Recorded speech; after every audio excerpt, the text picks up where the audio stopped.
Welcome to course update. So நம்ம channel ஸ்பெசிஃபிக்காக Tamil Nadu agricultural university plus எல்லா கோர்ஸ் சம்மந்தமான அப்டேட்ஸ் எல்லாத்தையும் நம்ம சேனல் ஸ்பெசிஃபிக்காக ஃபாலோ பண்ணி உங்களுக்கு அப்டேட் கொடுத்துட்டே இருக்கோம்.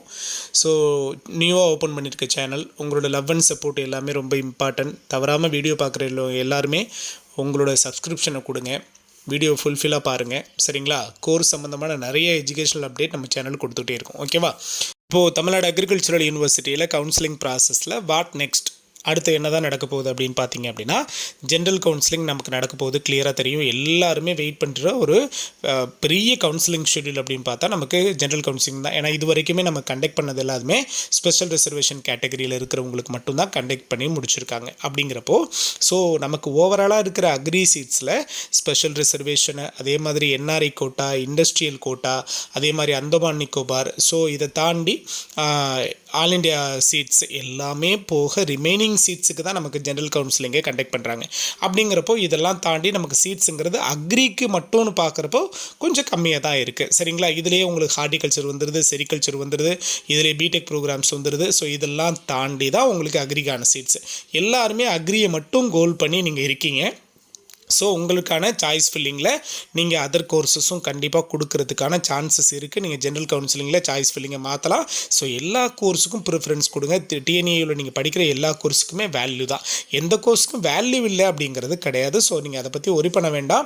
எல்லாருக்குமே டிஎன்ஏயூ தான் நமக்கு அப்படின்னு முடிவுக்கு வந்துட்டீங்க அப்படின்னா கண்டிப்பாக நீங்கள் அதை பேஸ் பண்ண எல்லா கோர்ஸுக்கும் நீங்கள் ப்ரிஃபரன்ஸை கொடுக்கலாம், சரிங்களா? ஸோ அடுத்தது நமக்கு ஜென்ரல் கவுன்சிலிங் முடிஞ்சிருச்சு அப்படின்னா நமக்கு சீட் அலாட்மெண்ட், தென் சீட் அலாட்மெண்ட்லேருந்து சர்டிஃபிகேட் வெரிஃபிகேஷன், இந்த ப்ராசஸ் தான் உங்களுக்கு இப்படியே மூவ் ஆகி போயிட்டுருக்கும். ஸோ நீங்கள் இந்த சர்டிஃபிகேட் வெரிஃபிகேஷன் அப்போ செய்கிற ஒரு ரொம்ப பெரிய வேலை அப்படின்னா இந்த ஸ்லைடிங் ப்ராசஸ். ஸோ யாரெல்லாம் ஸ்லைடிங் கொடுக்கலாம், யாரெல்லாம் ஸ்லைடிங் கொடுத்தா அது சேஃப் அப்படின்னு பார்த்தீங்க அப்படின்னா, உங்களோட கட் ஆஃப் லெவல் கொஞ்சம் ஜாஸ்தியாக இருந்து, சரிங்களா? இப்போ ஃபார் எக்ஸாம்பிளுக்கு ஒரு 190 ப்ளஸோ ஆர் 187 ப்ளஸோ இந்த ரேஞ்சில் உங்களோட கட் ஆஃப் லெவல் இருந்து உங்களுக்கு அலாட்டான காலேஜ் வந்து சரி இல்லை சார், எனக்கு வந்து இந்த காலேஜ் இல்லை, என்னோட கட் ஆஃப் லெவலுக்கு இதை விட கொஞ்சம் வேறு நல்ல காலேஜ் வந்து என்னோட ப்ரிஃபரன்ஸில் கிடைக்கிறதுக்கு சான்ஸ் இருக்குன்னு ஃபீல் பண்ணிங்கன்னா கண்டிப்பாக உங்களோட ஸ்லைடிங் ஆப்ஷனுங்கிறது பெஸ்ட் ஒன்னாக இருக்கும், சரிங்களா?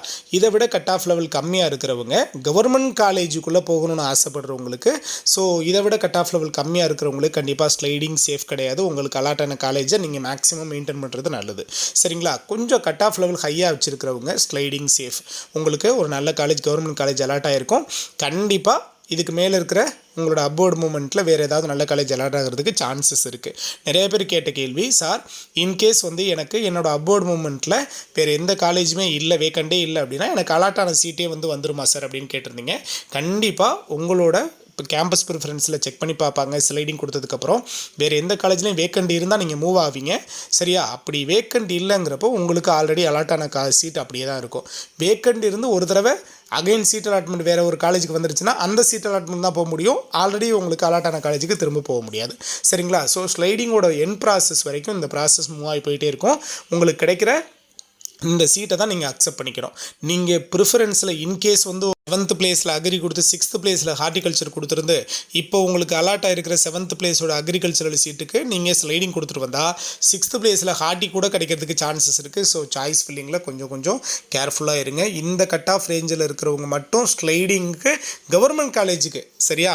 ப்ரைவேட் காலேஜில் இருக்கிறவங்களுக்கு நீங்கள் ஸ்லைடிங் கண்டிப்பாக எல்லா கட் ஆஃபில் இருக்கிறவங்களும் கொடுக்கலாம், அதில் எந்த பிரச்சனையும் கிடையாது. கவர்மெண்ட் காலேஜுக்குள்ளேயே நான் இன்டர்சேஞ்ச் ஆகணும் அப்படின்னு ஆசைப்படுறவங்களுக்கு, இந்த கட் ஆஃப் லெவலில் இருக்கிறவங்களுக்கு ஸ்லைடிங் வந்து ரொம்ப சேஃபஸ்ட் ஒன்றா இருக்கும், சரிங்களா?